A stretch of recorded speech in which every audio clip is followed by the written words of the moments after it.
কিন্তু জুলাই তো সত্যিকার অর্থে বাংলাদেশের জন্য একটা বিশাল ব্লেসিংস। জুলাইকে কতভাবে প্রশ্নবিদ্ধ করা যায়, কিন্তু জুলাই আমার মতে ছিল একটা বড় রকমের বিপ্লব। এখন অনেকে বলেন যে বিপ্লবের পরে তো একটা দেশের অভূতপূর্ব চেঞ্জ হয়, তা আমি মনে করি যে এই চেঞ্জটা অলরেডি হয়ে গেছে। We have cross the Rubicon. আমরা যেই জায়গায় যাওয়ার সেই জার্নিটা আমাদের শুরু হয়ে গেছে।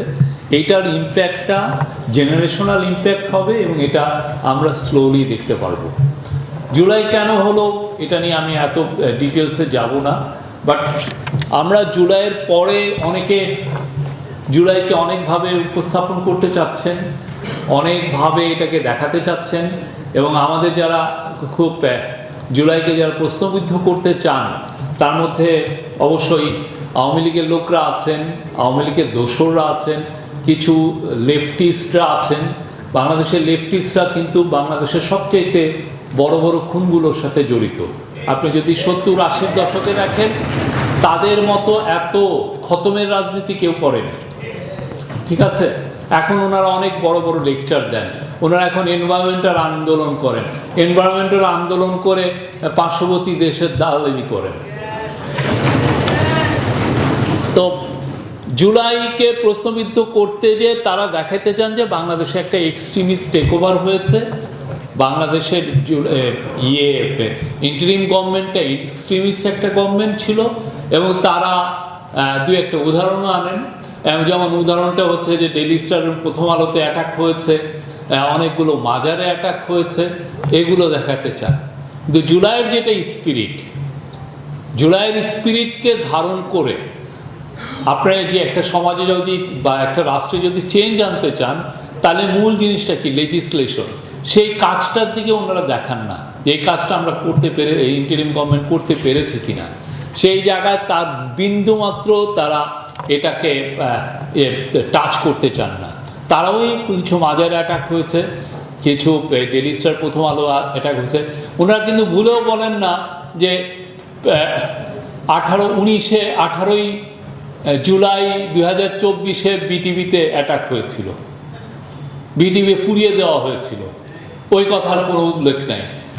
5ই আগস্ট 71 পুড়িয়ে দেওয়া হয়েছে, 5ই আগস্ট সময় পুড়িয়ে দেওয়া হয়েছে, 5ই আগস্ট ATN বাংলা আমার সামনে অ্যাটাক হয়েছে, আমি নিজে দাঁড়িয়েছিলাম।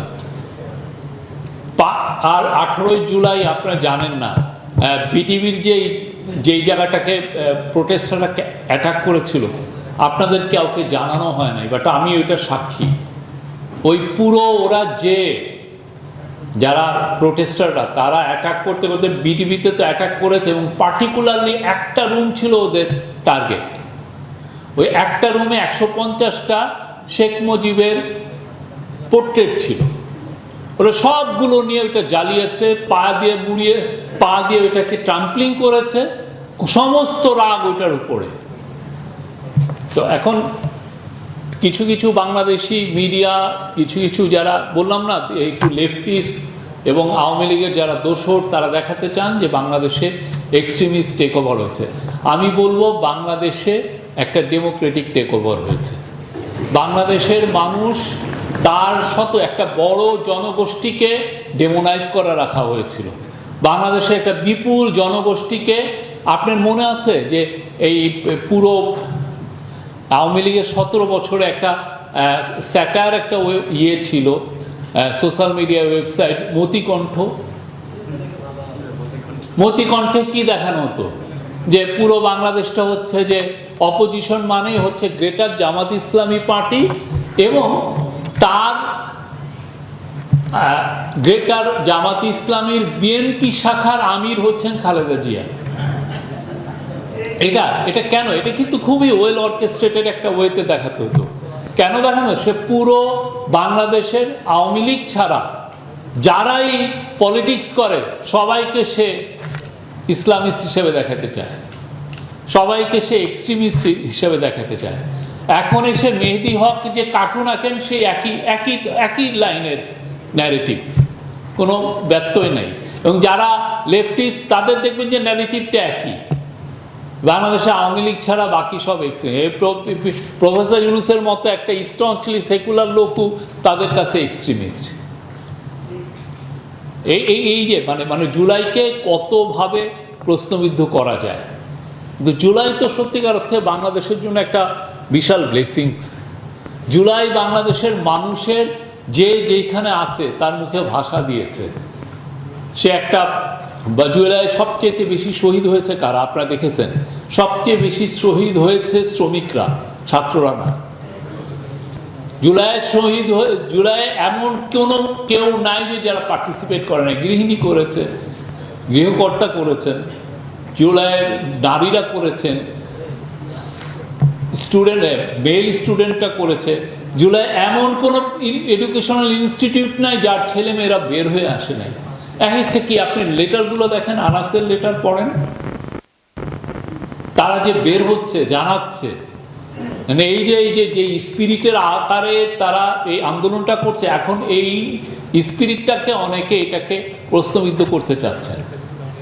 আমরা তো জানি এই পলিটিক্সটা অনেক পুরনো পলিটিক্স, অনেক বছর ধরে এই খেলাই খেলছে।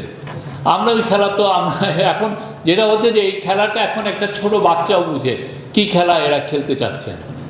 জুলাই বাংলাদেশের মানুষকে ডিগনিটি দিয়েছে।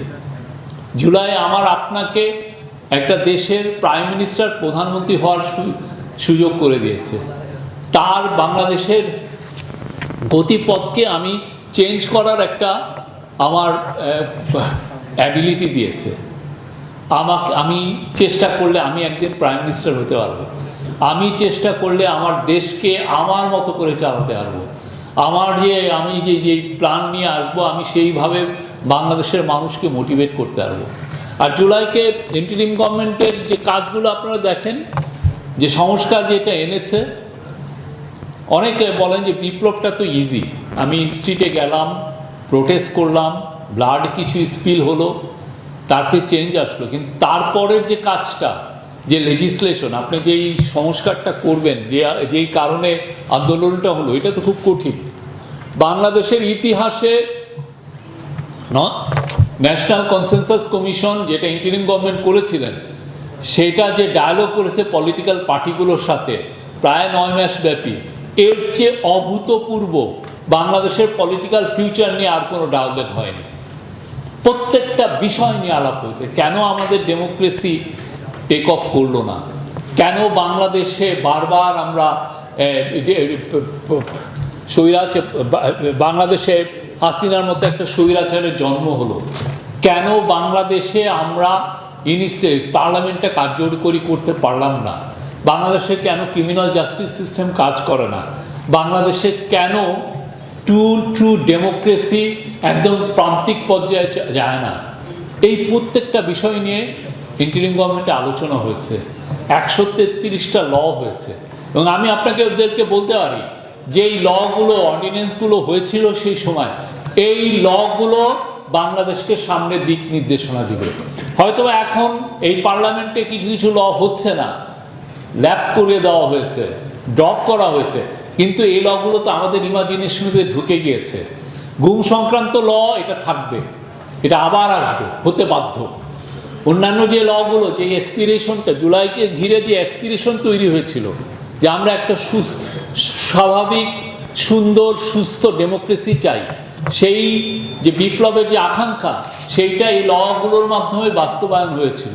এবং এটা আমি মনে করি সামনের দিনগুলোতে এই ডেমোক্রেটিক ট্রানজিশনে যে কোনো এইটা আসবে, বারবার আসবে। আমরা যারা গণভোটে 68% ভোট দিয়ে যেটাকে আমরা সিল অফ অ্যাপ্রুভাল দিয়েছি, সেটা আমাদের সবার মধ্যে ঢুকে গিয়েছে যে আমরা এই কাজগুলো চাই, আমরা বাংলাদেশকে এই জায়গায় চাই। আমরা চাই যাতে আমার হিউম্যান রাইটস অ্যাফেক্টেড না হয়, আমি যেন কোনো ধরনের কোনো ডিসক্রিমিনেশনের শিকার না হই, এবং আমি যেন প্রাউড সিটিজেন হিসাবে থাকি।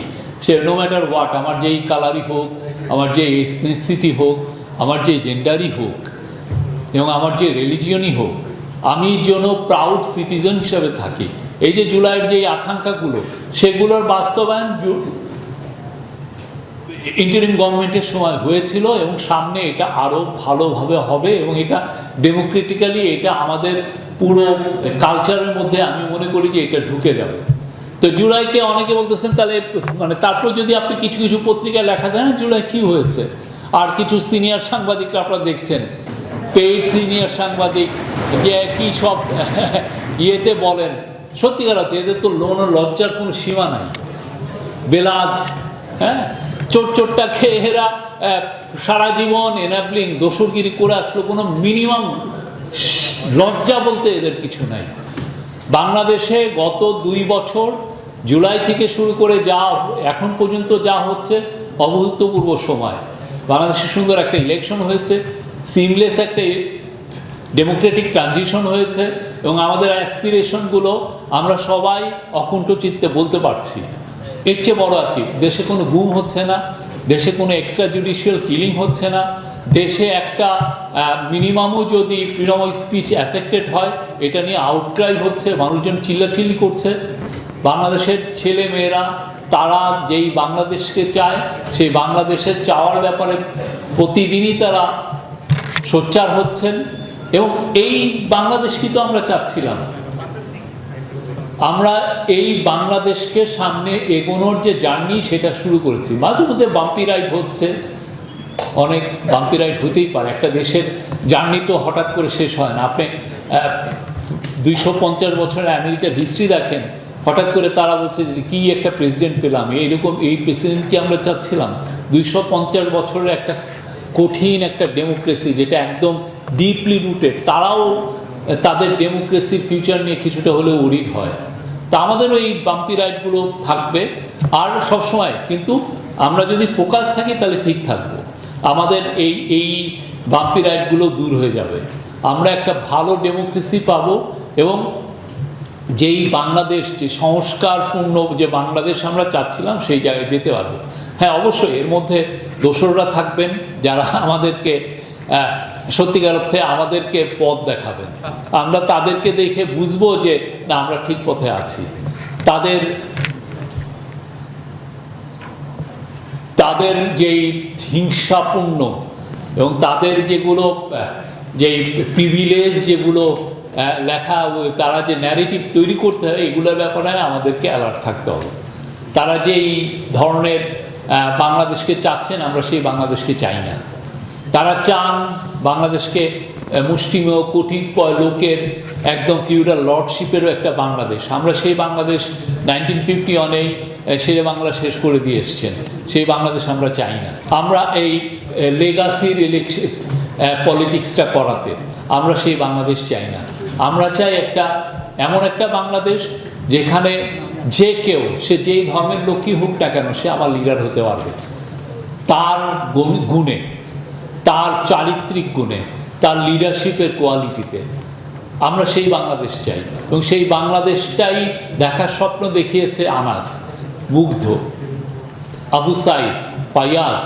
ওরা কেউ কিন্তু বলেনি, কেউ পলিটিক্যাল পার্টি বা কারো কাছ থেকে কিন্তু ওরা মেসেজটি পায় নেয় আসো আমরা স্ট্রিটে যাই। সে তার মনের ইচ্ছার মনের সাথে রেসলিং করেছে, করার পরে সে যে হাজির হয়েছে, সে তার বাবার কথা শুনে নেই, মার কথা শুনে নেই, তার আশেপাশে আত্মীয় স্বজনের কঠিন চোখ রাঙানিকে ডর পায়নি, তারা রাস্তায় এসে হাজির হয়েছে, এবং সেই রাস্তায় দিয়ে তারা দেখেছে যে রাস্তাটা কোথায় যাওয়া উচিত, এবং রাস্তার পাশ দিয়ে যখন দেয়ালে সে লিখে দিয়েছে যে বাংলাদেশের কোন, এবং এটা রক্ত দিয়ে লেখা, কোন বাংলাদেশকে বাংলাদেশ কোথায় যে ঠেকবে বা কোন বাংলাদেশ আমরা চাই। আমরা সেই অ্যাসপিরেশন জুলাই আমাদেরকে দিয়েছে, এবং আমরা বাংলাদেশের, আমি বলতে পারি বাংলাদেশের যাত্রা শুরু হলো। Bangladesh will be one of the best nation in the world, আমি এইটা বলতে পারি। এই এনার্জি এগুলো হতে হলে যেটা হয় যে একটা এনার্জির স্ফুরণ ঘটতে হয়, জুলাই সে এনার্জির স্ফুরণ ঘটিয়েছে, এবং এটাই আমাদের বিশাল পাওয়া।